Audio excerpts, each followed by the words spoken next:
Single-phase motors. In this presentation, we're going to be looking at applications of single-phase motors.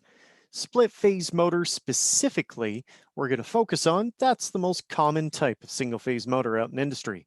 We're going to look at the different types, its operation, and some common wiring connections. Single-phase motors are used when three-phase is unavailable, when the high starting torque is not a requirement, when we're driving low torque or low horsepower loads, typically less than 10 horsepower. When portability is required, often we'll use single-phase motors because, well, single-phase is much easier to find a portable outlet connection on the side of a building than it is with three-phase. And finally, the majority of residential and farm applications will use single-phase motors because that's what the service has been provided with. It's single-phase. HVAC systems often have single-phase motors connected in for different types of blower assemblies. Portability, as we said before, there's an example of a farm auger mover item for shifting grain. And things at a residential environment like a deep well water motor pump that would be used to supply fresh water to a house. By far, the most common single-phase motor is known as a split-phase design. If we were to take this motor apart, we'll find that it's very similar to a three-phase skim motor. The motor stator windings are very similar. We have run windings and typically start windings. And then the rotor itself is a solid squirrel cage design, and on the end, there is a centrifugal switch. So other than the centrifugal switch, it looks pretty much the same as a three-phase skim motor. The centrifugal switch is a switch that operates by centrifugal force. As the speed increases, the flyweights are forced outward and they cause a shifting of a plastic plunger to operate a set of electrical contacts that are fixed to the motor frame. Here's the centrifugal switch itself, the stationary portion with the normally closed contact, the flyweights, and the sliding collar, which is that black plastic portion. Split-phase motors come in three designs: standard, capacitor start, and capacitor start and run. Let's look at a standard split-phase motor. A split-phase motor means that we're taking single phase and we're splitting it. And we're splitting it across two separate windings. We have 4 leads and a centrifugal switch that is in series with one of the windings. The squirrel cage induction rotor is the same as what we would see on a skim motor. It is short-circuited bars that travel through the entire length of the rotor, and when they cut lines of flux, current is then induced into them and torque is developed. The run winding on a single-phase split-phase motor has high inductance and low resistance. This means that it has quite a few turns of wire to get high inductance in the winding. Low resistance means that it must be a large size conductor. The start winding is low inductance and high resistance, so the complete opposite. Low inductance meaning very few turns of wire, and high resistance meaning very small wire. The centrifugal switch is mounted in series with the start winding, and the terminals that we see identified, T1 and 4, are for the run winding, 5 and 8 are for the start. Now, single-phase motors are not always going to be 120 or 240. Often, single-phase motors can also be voltages that are one phase of a three-phase system, like 277 or 347 volts AC. They can also be 2 phases, and sometimes this distinction gets a little lost. At times we refer to these as 2-phase motors, but they are also known as single phase. So 208, 480, or 600 volt AC, these would be considered single phase motors. Finally, we have the most common, which would be 120 volt AC or 240 volt AC, which is what we would see in a residential environment. Now, the way that a standard split-phase motor is going to operate is by causing a shift when the peak value of current in the stator creates magnetizing effect. We can see here the start winding and the run winding. Notice that they're reaching their peak value of current at two different times, and that's because the start winding has very low inductance, whereas the run winding has very high inductance. This means that there is a lag of current in the run winding, quite substantial. And what this means is that magnetizing force will first be seen here in the start winding, and then it will be seen here in the run winding. By having this difference between the two peak values of current, we cause a shift of the magnetic flux in one direction of rotation.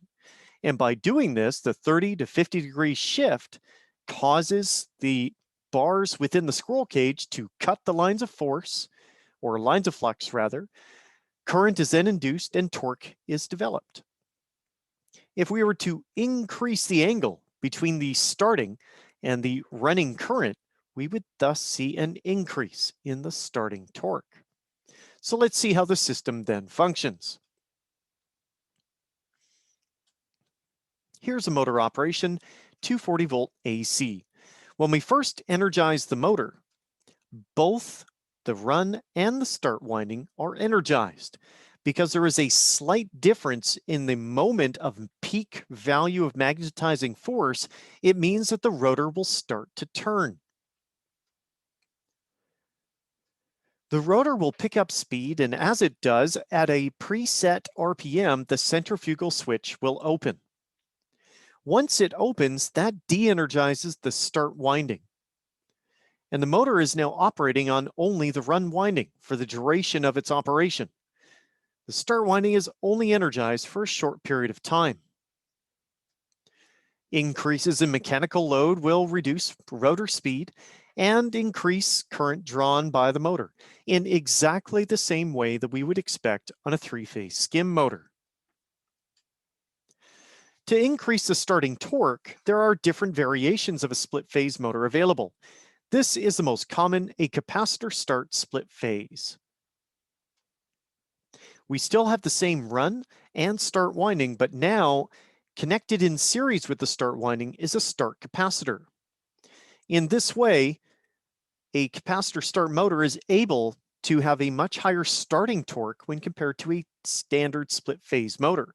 And that's because a capacitor will allow us to have 90-degree difference in the starting versus the running peak values of current. The same process takes place. The centrifugal switch opens, and in this situation, both the start winding and the capacitor are removed from the circuit. Often the capacitor is located on the top of the motor, easily accessible and quite large. Often capacitors need to be replaced as the motor goes through its normal life. Finally, we have the capacitor start and run split phase motor, and that's where we have two separate capacitors of different values. And also you'll notice that the winding that was previously called start is now called the auxiliary. If we take a look at the actual connections in this cap start, cap run motor, we'll see that there are two different sized capacitors. The first one, the start capacitor, is in the circuit for a short time, and it's there to increase the starting torque. The second capacitor is the run cap, and it's in the circuit continually, and its purpose is to improve the power factor. Notice that the centrifugal switch now only interrupts the starting capacitor. It does not de-energize this winding here, which is why on a cap run start motor, it is called the auxiliary winding. It is connected through the start capacitor at all times, but the start winding, it is not. It is only going to have a start capacitor controlled by the auxiliary, or rather by the centrifugal switch.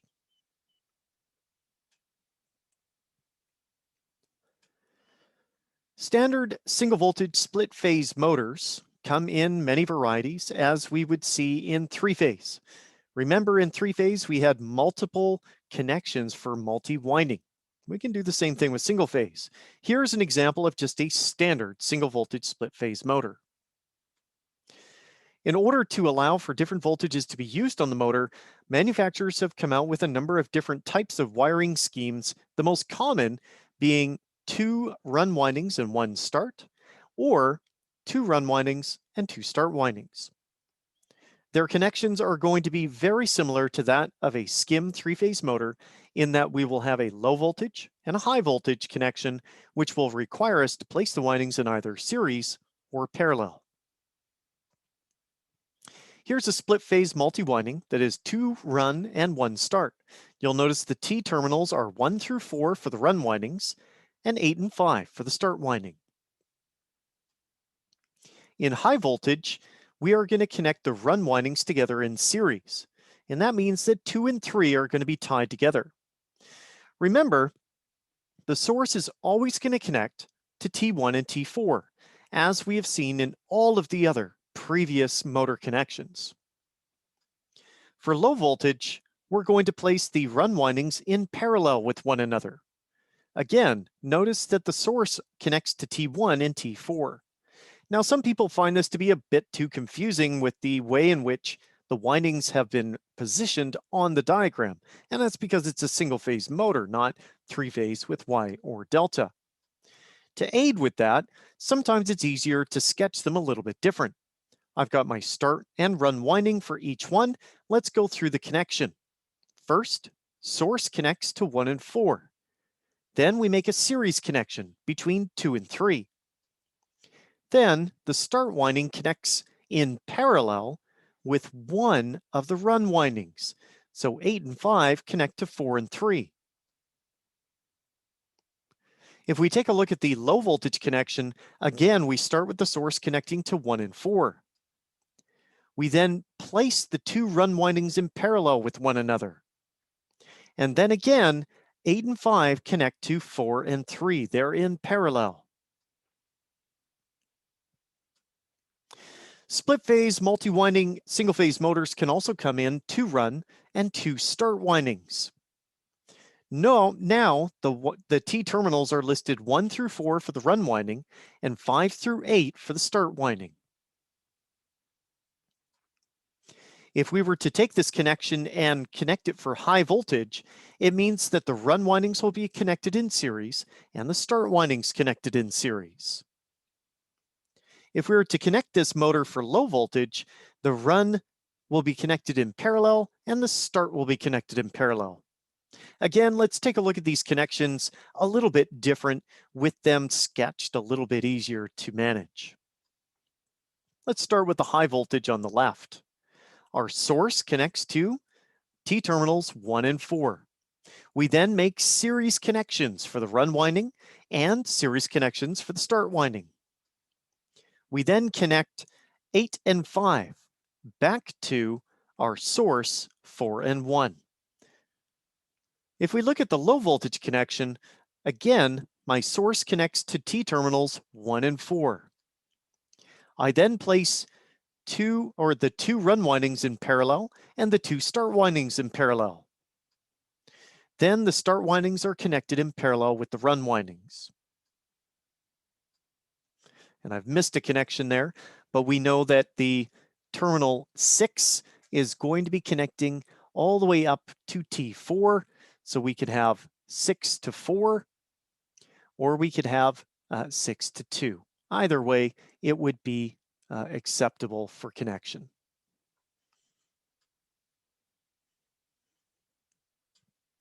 To reverse a motor that is single phase or a split phase motor, the easiest thing to do is to swap T5 and T8 leads. This will reverse the magnetic flux polarity of the start winding. So what we do is we terminate 5 and 8, and we simply reverse their locations, and the motor then turns in the opposite direction. Notice that we are not switching the source connection to 1 and 4. Switching L1 and the identified will have no effect on the rotation of the motor. We can do the exact same thing with multi-wound, single-phase, split-phase motors. And we can also do this when it comes to the dual run, dual start. Although this one I've chosen particularly because it's in parallel, it's a little bit more confusing because we need to reverse the magnetic flux polarity of the entire start winding. And so in order to do that, we are really just focusing on these two leads here. So notice how we have changed the polarity of the entire start winding assembly by reversing the connections between T3 and T4, or if you wanted to think of it as T7 and T8.